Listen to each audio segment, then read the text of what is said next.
Happiness of লাইফে আপনাদের সকলকে স্বাগত জানাই। আজ সোমাশ্রী রয়েছি মশালা ধোসার রেসিপি নিয়ে। তাই সকাল সকাল ধোসা বানানোর জন্য নিয়ে নিয়েছি 400 গ্রাম সেদ্ধ চাল এবং 200 গ্রাম বিউলির ডাল বা কলাইয়ের ডাল। সারা রাত ভিজিয়ে রেখেছিলাম এবং একসঙ্গে বেটে নিচ্ছি। বাটার মধ্যে দিয়ে দিচ্ছি একটুখানি মেথি এবং সামান্য নুন, ইচ্ছে করলে কাঁচা লঙ্কাও দিতে পারেন। এমন সুন্দর একটা মিহি পেস্ট হবে, না খুব পাতলা না খুব ঘন, ঠিক যেন সিন্নির মতো।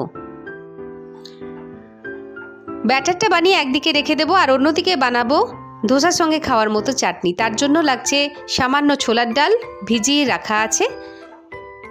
এবারে সব কিছুকে একটু ভেজে নিতে হবে। তার জন্য তেল দিয়েছি, তাতে দিয়েছি সর্ষে ফোড়ন, কাঁচা লঙ্কা, শুকনো লঙ্কা ফোড়ন এবং কারি পাতা ফোড়ন। এর মধ্যে সেই ভিজিয়ে রাখা ছোলার ডালগুলো দিয়ে দিলাম এবং পরিমাণ মতো খানিক বাদাম দিলাম।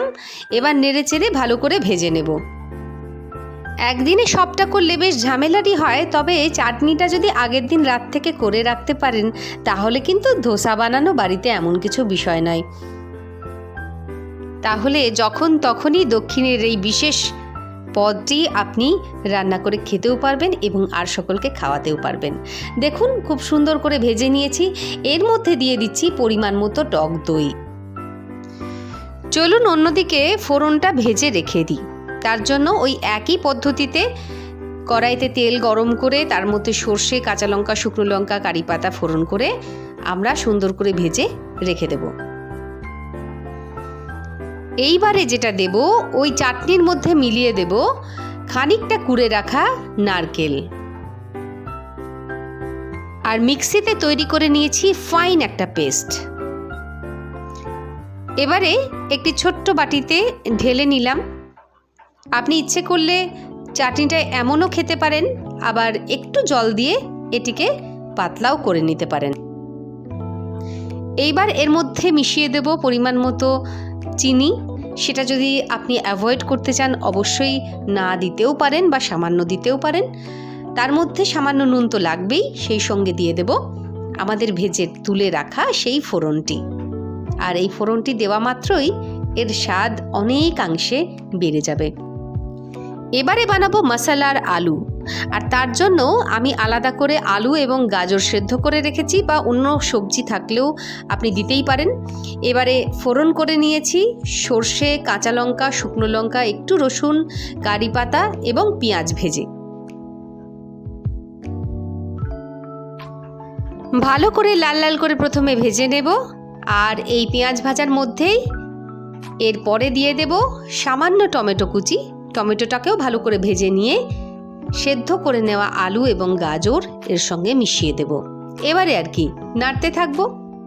যে সমস্ত বাচ্চারা সবজি একদমই খেতে চায় না, তারা কিন্তু ধোসার মধ্যে বুঝতেই পারবে না যে কি কি সবজি দেওয়া আছে। তো যাই হোক, এই আলুর মধ্যে দেখুন আমি সাম্বার মশলা মিশিয়ে দিলাম।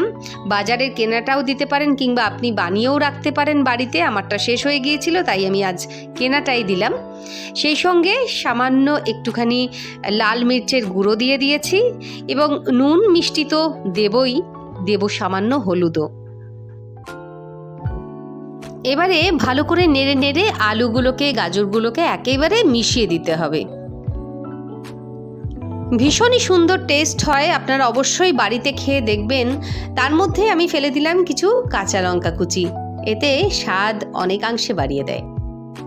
বহু জায়গায় ধোসা খেলেও বাড়ির ধোসার স্বাদ কিন্তু অসাধারণ।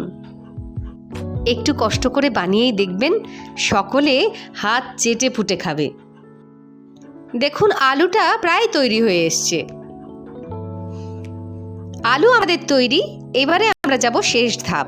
শেষ ধাপে অর্থাৎ ননস্টিকের তাওয়াটি ভালো করে গরম করে নিয়ে তার মধ্যে জল ছিটিয়ে দেব এবং সেটি একটি শুকনো কাপড় দিয়ে মুছে নেব। তার মধ্যে 2 থেকে 3 হাতা ডাবু হাতা করে ব্যাটার দিয়ে দেব, ধোসার ব্যাটার, এবং সুন্দর করে আমরা আলতো হাতে সেটিকে গোল আকারে ধোসার আকার দেব। এর মধ্যে একটা কথা বলে দিই, যখন ব্যাটারটি আপনারা গোলাকারে দেবেন তখন কিন্তু গ্যাসের ফ্লেমটি একেবারে লোতে থাকবে এবং যখন দেওয়া হয়ে যাবে তখন গ্যাসের ফ্লেমটি একদম হাইতে করে দেবেন, যাতে তলাটা ভালো করে ভাজা হয়ে যায়। এবং তার মধ্যে একটি ব্রাশ দিয়ে তেল বুলিয়ে দিতে হবে। এরপরে মাঝখানে দিয়ে দেব সেই মশলা, অর্থাৎ আলু আর গাজরের মশলাটি, এবং ধীরে ধীরে দেখবেন খানিক সময় পরেই নিজে নিজেই উঠে আসছে পেপার ধোসা। আজকের এই ভিডিওটা তাহলে এখানেই শেষ করছি। খুব ভালো থাকুন সকলে, আনন্দে থাকুন, সুস্থ থাকুন। এবং আজকের এই ভিডিওটা যদি ভালো লেগে থাকে তাহলে একটা ভালোবেসে লাইক করে দেবেন, আর পারলে আমার চ্যানেলটিকে একটু সাবস্ক্রাইব করে দেবেন। ভালো থাকুন, সুস্থ থাকুন।